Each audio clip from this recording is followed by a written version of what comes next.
Wayside Women Services Echo for today. I hope you're all safe and warm somewhere. It took me a bit to get to our office, but we're here and excited about today's presentation. I want to start with introductions, as we do always. And let's start with our host for today. Let's start with Lucia. Hi, everyone. I'm Lucia Diaz-French. I'm the Education and Prevention Coordinator at Wayside. And I'm Rebecca Buller. I'm their Education and Prevention Specialist here at Wayside. And with me is... Hi, this is James McMurray, IT Manager at Wayside Recovery Center. And then let's skip Carol and go to Jessie. Hey, Jessie Everts, Vice President of Clinical Programs for Wayside from home. And Daniel, would you introduce yourself? Sure, Daniel Joyce, Senior Art Director at Russell Herder. Welcome. Is it Kaya? Kaya Foster? Can you unmute? Yeah, Go ahead. This is Kaya. I'm a mental health postdoctoral resident at Hazelden. Good. Thank you for being with us. Let's see. Wow. It says Poitzer, P-P-U-E-R-Z-E-R. Who are you? You're muted. We're going to unmute you. Say hello. Okay. We'll go on to someone in the 218 area code, calling from 218-348-3414. Go ahead. Yeah. Hi. Can you hear me? Yes, we can. Hi, I'm Tigis Opine. I'm sorry, who is it? I'm Tigis Opine. Oh, hi. Okay, Hi. good. And then someone at, no. Okay, DJ Morris. Okay. DJ, I'm glad you're here. Doesn't look like you have a microphone, but we're so glad you've jumped in to join us. Now, did I hit everyone or did I miss anyone? All right, great. We're going to get started, and I want to introduce our presenter today. Carol Russell is the founder and CEO of Russell Herder, which is a strategic creative firm located in Minneapolis. And she's been working on a campaign that as part of the STR opioid response in our state. And I'm going to let her introduce herself more. But the campaign's name is, or title is, This is About All of Us. And I welcome her here, and she will take over control. Okay, well, thank you very much. I am not going to spend a lot of time explaining who I am, other than to say that I've had the pleasure of being on the team that has created the campaign that I'll be sharing. This is a project that is under the auspices of the Department of Human Services and is funded by a SAMHSA grant. So we are very grateful to have had the opportunity to work on this, and you'll see why in just a couple of minutes. So with that, what I'd like to do is run through why we did what we did, how we did it, and what we learned through the process, and then open it up for questions. You know, I would hope that you do have some, because I think that's where we can all really learn. So is it okay if I just launch into it? Yes, please go ahead. Okay. So, you know, as you know, opioid use disorder is something that is really at a crisis stage in our state and elsewhere in the country. It's a very serious situation, and it's something that really does cross all boundaries, from demographic, geographic, psychographic. It affects everybody, hence the name of this campaign. Our goal, when we started this about 2 years ago, something like that, is to share the facts about what's involved with opioid use disorder so everybody understands the significance of it and, importantly, their vulnerability. This isn't about something that just affects other people. It could be in their home, and you'll see what I'm talking about.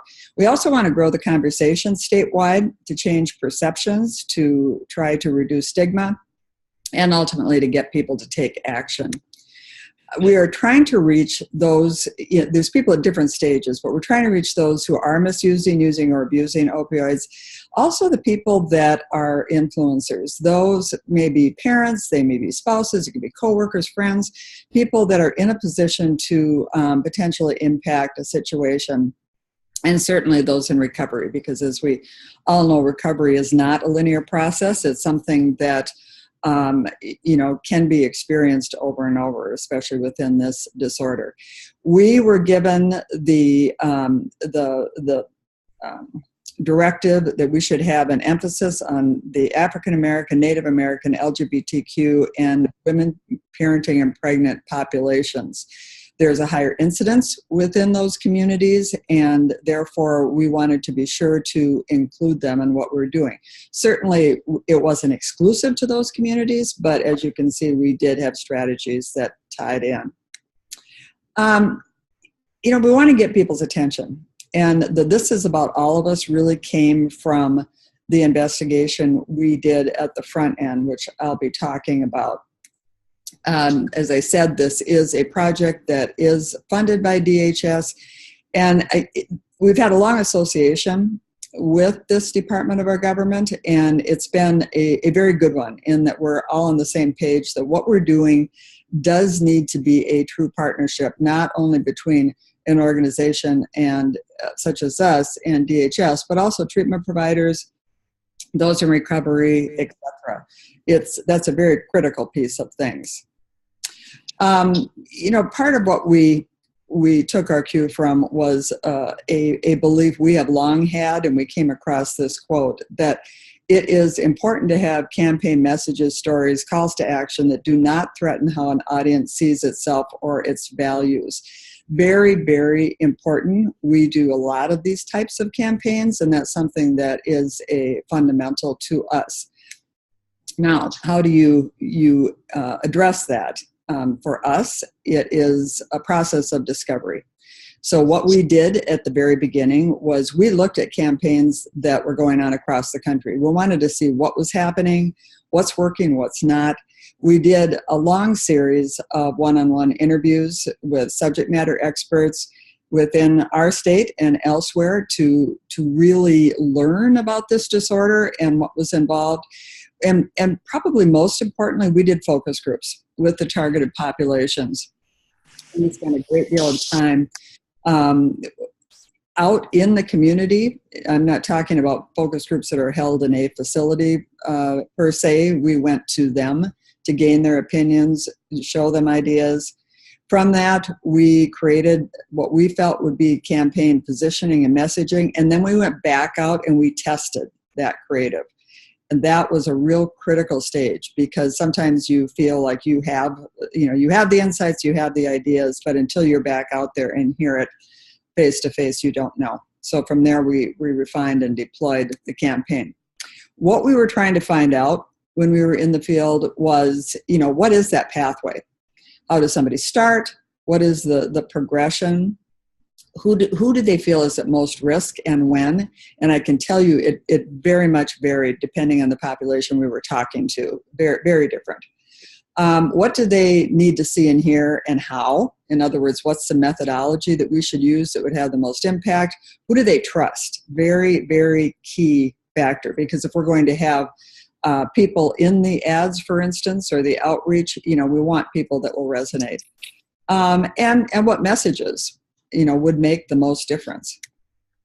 The common thread that we heard through everything we did was, this is no surprise, I'm sure, to any of you, trauma, pain, loss, low self-esteem are major factors leading to escape.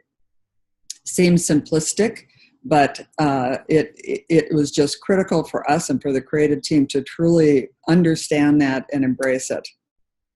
Here are the top line findings of what we learned in the field. And I'm showing you this, and it's fairly brief, but I think it's important to understand why we formulated what we did. We realized early on, you need to understand where it starts. And I'm showing you just a few quotes from people. We're dealing with historical trauma. If parents weren't there, you didn't learn or are not able to pass this knowledge down to a new generation. This was coming from a group that we held within the Native American community in particular. My anxiety and depression were driving that. I know underneath, self-esteem was a big underlying issue. I've struggled with that forever. These are important things to know when we're constructing messaging. Also, it can affect anyone. This is fairly ironic. When we were in the early stages of campaign development, I walked into the home of an elderly relative, and there it is. The medications are very available in most homes. Not necessarily in your windowsill, but they're out there. So next door, down the street, in the basement, it's everywhere. Educate yourself. This was pretty moving. This came from somebody in their 20s. Everyone I know is addicted. I've had many friends who've overdosed. That's just what it's come to. A very, very significant, day in the life situation. We know we needed to talk about what's not being talked about. It starts with that feeling of being ostracized, that nobody's going to really understand why you're using, so you have to keep it to yourself. It's such a hidden addiction in many cases. It is and it isn't. There are some obvious physical signs, but there is that mentality often that I have to hide this. Drug users are magicians. Whether you're smoking meth or popping opioids, we have to be educated on the signs. This was a key insight, and that helped us in terms of being able to share information. So for instance, parents or educators could understand those signs and be aware of them. And this falls into that. This is about all of us. Everybody has a role with it. Powerful quote. Sometimes all people are looking for is for their heart to be heard. In other words, and I know this is something that you certainly all believe, that addiction isn't just about the substance. There are underlying issues, and that was a key statement in that regard. Also, speaking from experience is important. There's a saying, it takes a community to raise a child. Right now, our community isn't healthy, we're hurting. So, finding new ways to instill connectivity. Also providing hope, very critical, and we'll talk about that again in a second. It's all about establishing trust, providing consistent compassion and respect, which can, as you know, be very, very difficult sometimes. And we need to meet them where they are. This is a fundamental to us. There are different stages on the journey. And some people progress, some people don't. But, that exposure, when people are unaware, it's educating them, what are opioids? What do you have to be careful of?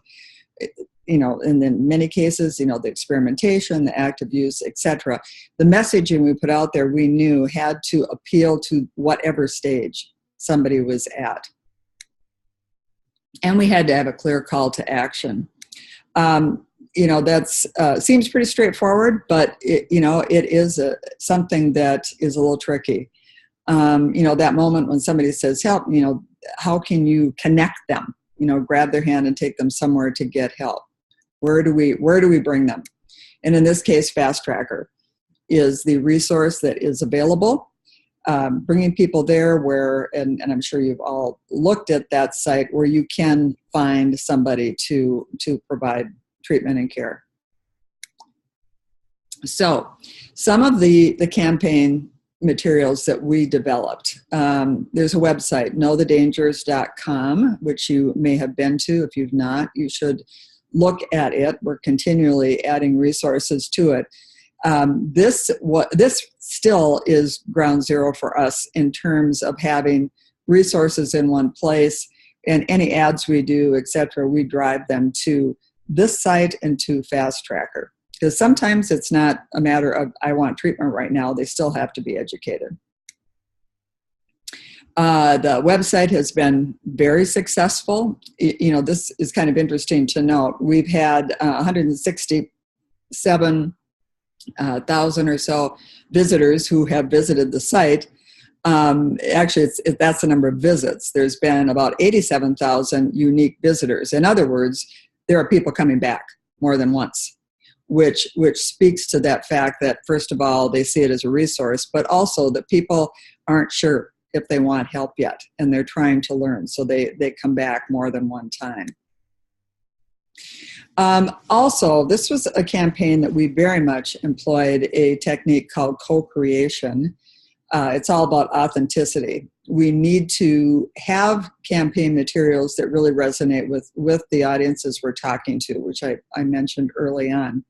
There are some imperatives for doing this, and what I'm talking about here is working with the audiences, co-creating the campaign materials versus us creating it and saying here and hoping it works. We have a much better chance of success if we're working together. So the imperatives of something like that, it's ask, listen, and learn. It's basically wanting to be there to understand. Like I mentioned, the focus groups, we have to learn first. Just because we know something about the issue, it really means nothing until we hear it, firsthand from those involved. Secondly, investing your time. Giving time is a powerful sign of respect. It's not something that we can simply do a survey and learn. We need to be there with them, and we need to show them that we care, and we do, and that makes a difference. Leaving your comfort zone, that is critical in terms of going in with an open mind versus going in and saying, okay, here's the situation in your community. It's like, no, first we need to be open to them and to listen. Setting egos aside, very, very important. It's not about going in with your ideas and feeling they matter. It's listening to their ideas and their thinking. And, I can honestly say our creative team did a great job of that. It's not something that is always done, and it's something that is important. And working side by side, finding those influencers in the community and the talent that's there. In the case of, for instance, the Native American community, we found a videographer and musician that we worked with. And I can tell you that the end product that came out of this is not something we necessarily would have done on our own. It's great. It's very resonant with the community. And deploying it together. Once you have materials, it's working with the community to get them out where they need to be. Video, very important. CDC has done a lot of work with video. If you've visited their website, we know that it can be very powerful, and it has been as it relates to opioids. The CDC found that their videos on YouTube were 46% people were more likely to search for opioid after they had seen a video. People engage. Some screenshots, excuse me, of the videos that we have done. These images are all from the Native American videos that we did. We actually have, it's 3 or 4 of them that are on knowthedangerous.com. I would invite you to look at them. Some of these images, like the one in the upper left, is very unique. That is nothing we could have staged. That was an actual situation where they had it was a healing circle. Very, very powerful. And I should say also, one of the reasons we went the video route within the Native American community is the fact that storytelling is such a strong piece of their culture. And the community felt that would be a good vehicle for us to use, and it was. We also did videos that involved the African American community, LGBTQ, which is across the bottom. We talked to Nathan Karanda, who's a paramedic, lost his brother. Judy Hansen, who's with the schools and knew firsthand of young people who had the disorder. Talking to them, getting their views of what would work and how to say it was essential. This shows you that video did work in this context. We had almost 75,000 views of the videos. And I can tell you that, we've been working on this for a couple of years. The videos themselves have only been up a few months. So these are very strong numbers. This shows you the landscape of the videos that we have done and those that are proposed. The dotted lines are the ones that we are working on at this moment. But video needs to be a part of everything, whether it's deployed through social or on the website or wherever. We also did bus signage, transit images to get the word out. You can see we're trying to drive people to the website.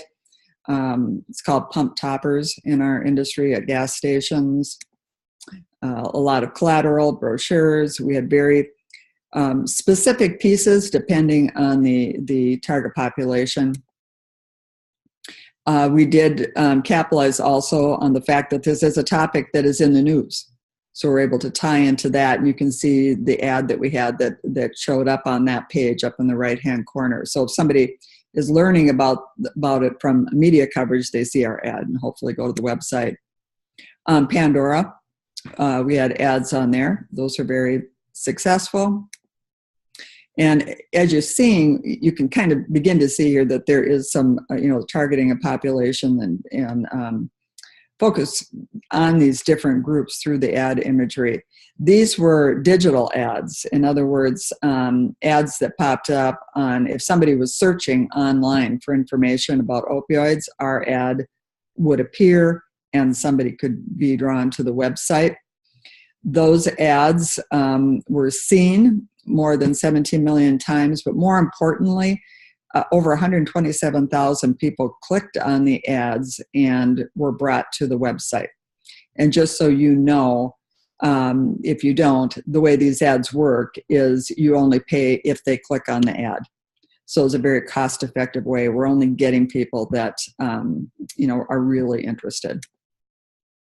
Social media has been a huge piece of what we have done. We certainly have had posts and continue to do so on Instagram, Facebook, Twitter, etc. Another example of how that shows up. To give you a feel for how that has worked, over 6,000 people have liked the page, which is interesting to us always because we're talking about an addiction. And somebody, actually saying, yes, I like the page, they have to feel pretty strongly about it. And on Twitter, again, just, significant outreach. We're able to reach both men and women, as you can see. The age range skews a little bit older than it does on Facebook. And Instagram. Instagram has been very, very popular for this campaign. We're reaching a few more women than men, but we are getting significant engagement, and it skews even older. So what did we learn through all those ads? Because this is something where we did the discovery at the front end, but I have to say this is a continual learning process. We learned that messages that had recovery and positivity in them, hope, so to speak, those are the most popular. Those are the ones that people are engaging with versus making it all of this is a crisis kind of thing. We want to show a potential for recovery. We also, have received, positive comments. People are engaging, saying, you're not alone. It's something I needed to do. There is a need to express themselves. And you can see on Instagram, the hashtags that got the most engagement were things like recovery. People are very interested in that, which I think from a treatment provider perspective, that is certainly good news. We monitor these kind of posts, and are looking for the messaging in here so that we can learn. But people are still hurting. They're talking about, we did the focus groups, but they kind of continue in a sense in that we're continually learning what's causing this from people's own posts. And that stigma is very much a real thing. The one comment on there, the pain is awful, but being stereotyped felt just as bad. There's so much to be gained from this that helps us continually refine what we're doing. And the need to educate. On the website, we have a lot of materials that can be downloaded, that can be listened to, podcasts. It's not just stuff we have created. It's things that we find from CDC or SAMHSA, whoever, that are useful to the audience. That's what we're offering up. So I did that very quickly, but I think the bottom line is that this continues to be a crisis, but there are resources out there, certainly from people like yourselves, and it's a matter of connecting A and B, and that's what we are trying very hard to do. So with that, I would welcome any questions. Yes, please. You can either write them in the chat or unmute yourself and go ahead and ask a question. I'll start off, Carol. First, I think it's amazing all the different media platforms you guys are using. And then I just wanted to back up a little bit when you were talking about the research that you guys have done with the different demographics in terms of race and sexual orientation. And you mentioned that there were a lot of differences within each demographic. And I was just wondering, those differences, were they like based on age? Were they gender? Within each demographic, what did you see as like the main differences? There were certainly differences related to I would call them cultural differences that would inform what method we use. Like I mentioned, Native American, the storytelling is really important there. I also think that there certainly is an age differential. Mm-hmm. When we were doing the LGBT focus groups, those were, each one of these is just profound. We get so much insight from them. And the older generation versus those that were like 1920, very different in terms of how it started for them and how it manifested. I know like in LGBTQ, there were some older participants that talked about the fact that their addictions from prescribed medication, for instance. They had surgery, they're prescribed an opioid, and then, sooner or later they ended up with an addiction, where younger people, it was more recreational use as a start. So very different. Yeah, that makes sense. Thank you. Mm-hmm. We've got a question here on the chat that says, will your program be integrating into the primary care settings?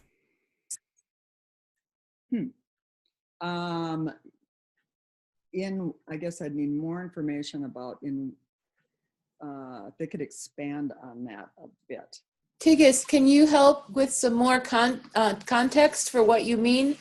Are you thinking that would they target distribution within primary care settings of the information, or maybe using this information to teaching providers how to approach patients is what she's added? I think that certainly can be a piece of things. It's not part of what we were initially asked to do, but we are certainly available to have those discussions, because I feel that there's been a great deal of investment of time and learning to know how to have those conversations. And certainly all of you have that experience too. But that is something we could certainly do. Carol, can you speak up just a little bit? You're fading for us. Oh, there. All right, sorry. Thank you. Mm-hmm. Yeah, so we would be available to do that sort of thing. Okay, another thing that Tigist said was that most providers aren't comfortable talking about addiction. And maybe that's a place where Wayside can partner and provide opportunities for providers to learn about language and find comfort in their conversations with patients. That's something the treatment and recovery community could do to be helpful to primary care.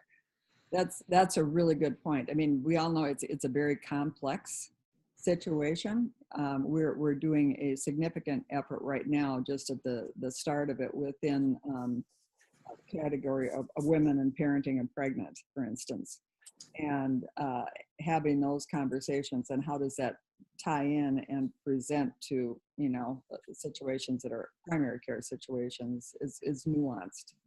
So I agree. Yeah. Thank you. Carol, I had a question. I don't think I saw it in your slides. Did you get any feedback about how much more Fast Tracker might be being used because of your campaign? We don't have a lot of information on that. And it's interesting you bring that up, because that is something that recently I was asking about, because I would like to be able to tie the two together. Yeah. So I don't have that information, unfortunately. Okay. Yeah, that's great.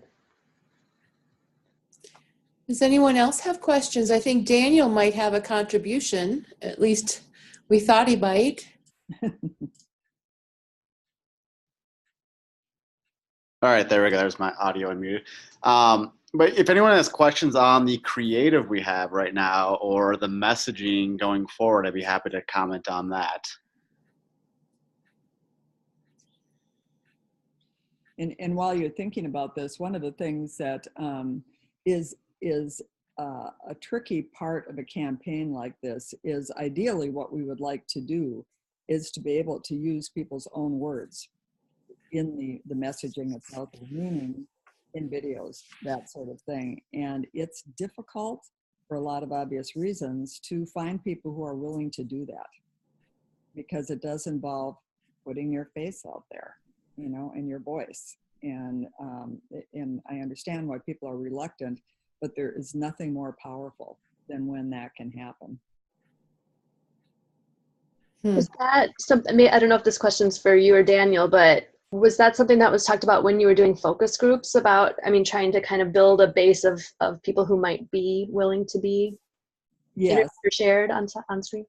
we talked about it, and it's one of those things where people initially say, "Oh, I would love to do that," but when you get right down to it, you're very vulnerable in those kind of situations, especially when people are working, family, and all of that. But that is something we are revisiting now to try to make that happen, because that could be very, very powerful. It's one thing to have somebody else, make those statements. It's another to have the person who's been down that road. Yeah, I'll share that for those of you who haven't seen the video that was in Carol's slides, the song that's the native with the native population. It's so powerful. It was amazing, and it's not long. So it's not like a huge time investment, but it was just so powerful, the images in that video. Well, and it's interesting, when we did the video originally, because it's a storytelling culture, they felt very, very strongly it needed to be 10 minutes, which is really long for a video these days. But we did that because that is what they felt would be effective. And that has been used effectively within the community. For online use, we did a 3-minute version. And then we've also taken smaller pieces to use in social media, that sort of thing. But, those kind of things are so much more possible now because of the technology that's involved. They don't have to be very, very expensive productions. Right, and then we're also right now working with the African American community to do a similar collaboration, much like the native video. So we're actually in the process doing, literally right now, doing a similar type of thing, but with, rather than that same native storytelling, something that's going to feel more authentic to the African American community. Yeah, what the team is exploring is music, spoken word, doing much more along those lines. And to do that, we are working with musicians within the community to do it. We've discovered that we're able to show the video, we think. Would participants like to take a look at it? It's quick. It looks like, how long is it, Carol? 3 minutes. About 3 minutes. We've got time to do it. Let's all watch it together and see if it brings up any further questions about creative efforts, or maybe what kinds of similar things could be done in the other populations like pregnant and parenting women. So James is going to make it happen. Maybe. We hope. Carol, do you see a green bar at the top of your screen? Something that says stop sharing? I have paused. Can I hit that? Could you just hit the share button again? It says my screen sharing is paused. Stop share. Should I do that? Yep. That's what I was looking for. Thank you. Yep.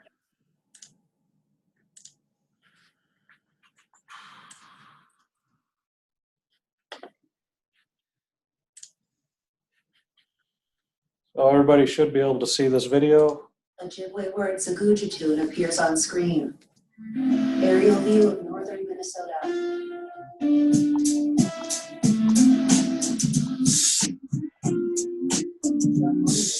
Correct.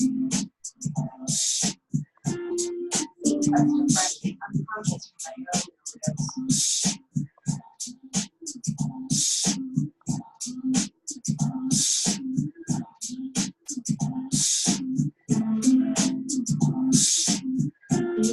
early reviving her naloxone.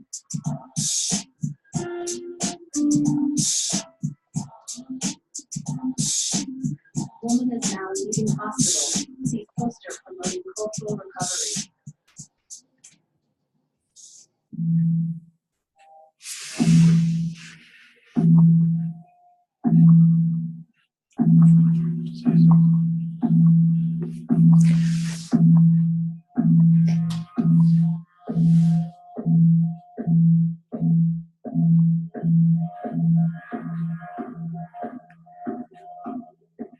Woman is making ribbon skirt with her grandmother.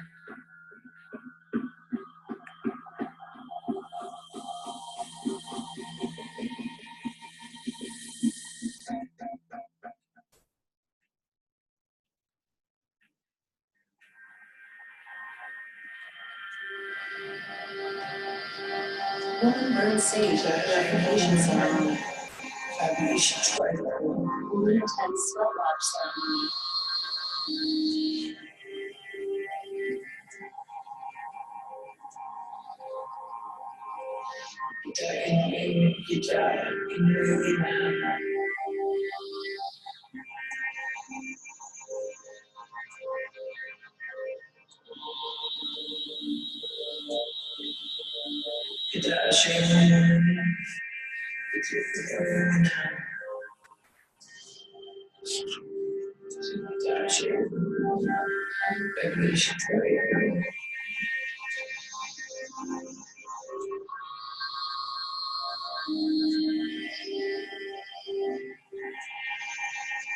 Forest at night time.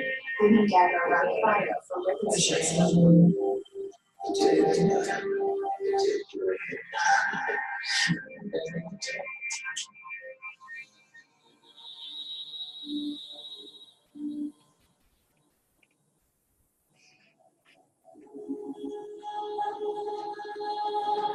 Ojibwe word Sagujatun again appears on screen with definition: to overcome.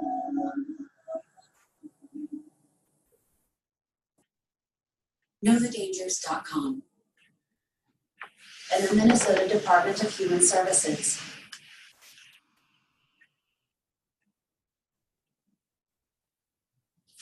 Oh, were you able to see that, everyone? Yeah, we could see it. The music was a little it was a little stilted, but yeah. Some of the talking in the background is ADA compliance. So that was the explanations. That's good. maybe you guys mentioned this, but in terms of the social media you guys are using, are you using like Instagram or Snapchat for kind of the younger generation? Instagram. Okay. Yes, that's been very effective. That's, you know, one of the most significant platforms out there right now. Yeah, I bet. Yep. Part of the problem with Snapchat sometimes is it's very costly, at least at the moment. So that's part of the reason that hasn't been pursued at this point. Interesting. I didn't know that. From a paid perspective. Mm-hmm.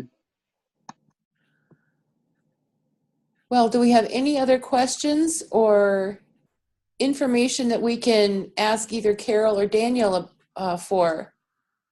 What's next? Tell me what's coming up in the process.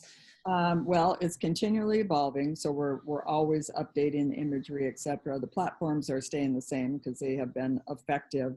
There is, right now, our focus on new material is in the African American community and with women in particular. Okay. Still are doing the other communities as well, but we need to do more in those areas, and we expect that will be enhanced in the next, I would say, next 2 months at the latest. And then in terms of messaging also, it's going to be a lot more focus on the recovery and hope angles that we knew were successful. Yes. It's cool how what has happened kind of helps you evolve in your message and then be more effective. You know, I just think that's what we can do now in real time is pretty exciting. Well, nothing replaces that insight that we got at the very beginning, talking to people in the field, which is for, you know, the majority of you, if not all of you, that's what you do every day. And that gave us the insight that we needed to do this. It was an amazing experience, and we take every opportunity to do that, even to this day. As you're getting started with the pregnant and parenting women piece, are there things you've already learned or are thinking will be different from maybe the population specific ones that you've done? Yes, you know, there's well, every sector is complex, so I should say it's more complex, but there are unique challenges within that population. You know, as somebody was pointing out to me the other day, you know, for women, when they look at the potential of treatment or calling for help, they're worried about losing their children. You know, whether it is real or not, you know, that's what they're concerned about, particularly if they're a single parent. And so we have to figure out how to explain that. So one of the things that we think is very important is to talk about recovery. What is it? What's it mean? What's the process? What's involved? If you call, what happens? You know, some of those things are not, I mean, they're probably a concern to any category, but particularly among women, we're finding that's a major factor and to be addressed. Yeah, definitely what we see too, and that's great. That's a great angle to take about kind of what happens kind of to make the process a little bit less scary and mysterious. Right, and you know, what we really need and what we really appreciate is the dialogue and the partnership with people such as, let's say, Wayside, to understand what are you experiencing, what are you hearing, because that informs what we're doing, you know, and so that has to be a partnership.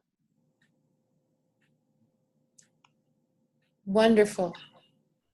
Well, is there anything that Daniel wants to add, or anyone else who has something they want to add? Because I think as we kind of slow down on our questions, we might start looking to our next session and wrap things up.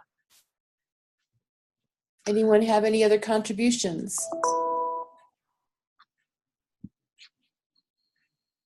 Daniel, you lit up. I didn't hear you though. That was just a notification on my computer, but Oh. I think we've kind of covered everything. Unless anyone else has questions, be happy to answer. Okay. Wonderful. Well, we're so glad that you all could join us today. We are excited about our next. Oh, wait a minute. We do have a question. Tigges said. I work in urgent care, and I see patients who can benefit from your campaign. Besides knowthedangers.com, where should I tell them to look up? I would say that, that's an initial place. I also think, the CDC has some information. Certainly some providers have information on their website. KnowTheDangers.com is, it is a state-specific kind of a destination with as much information as we can find locally. Those would be the other places. And maybe the rest of you have ideas also. Well, Carol, I was going to suggest, as you mentioned earlier, Fast Tracker, depending on what the patient's looking for. Yeah, that's true. Because if we're talking urgent care, yeah, Mm-hmm. very good point. If somebody knows they have an issue or pretty sure that there is something going on there, then Fast Tracker is the place to go, because what you can do is you can look up by geography, what or the type of treatment you want. You can find a list of places to go. And I think that would be good for patients as well as primary care providers too, who may not be familiar with what's available. And I know that's important within, especially some of the cultural communities that want to be able to connect people in need with resources within their community, because their treatment process is different. Okay, she said, I do not come to urgent care looking for rehab, but looking for narcotics. As a provider, I don't know how to guide them. That's a complicated one. Well, one could, say that if they are looking for narcotics, if they potentially have a problem, they should be getting resources about where to get help. Maybe some of the rest of you have thoughts also.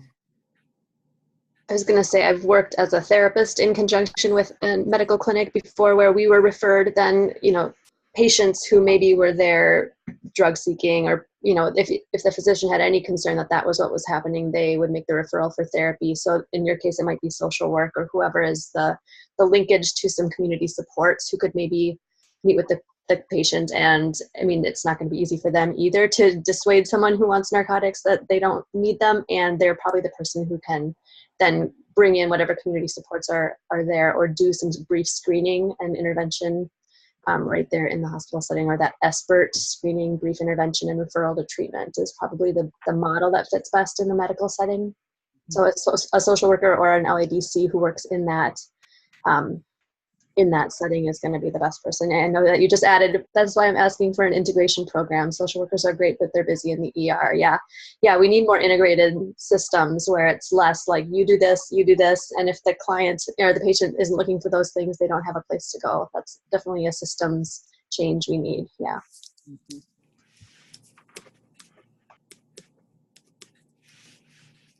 All right. Anything else? I don't want to cut anyone off.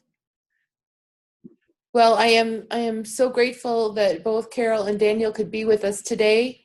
And it's nice to know that it's an ongoing, evolving campaign and doing really important work. We will be, we have some news. We were approved to provide continuing education credits for these ECHO sessions for LADCs, LPCs, and LPCCs. I'm working on renewing the social work and the LMFT as we speak. And when we get those approvals, we'll let you all know. The way to get them is to, if you want, please complete the evaluation that Lucia will be sending out to you. And once she gets it back, you'll get a CE certificate confirming today's session.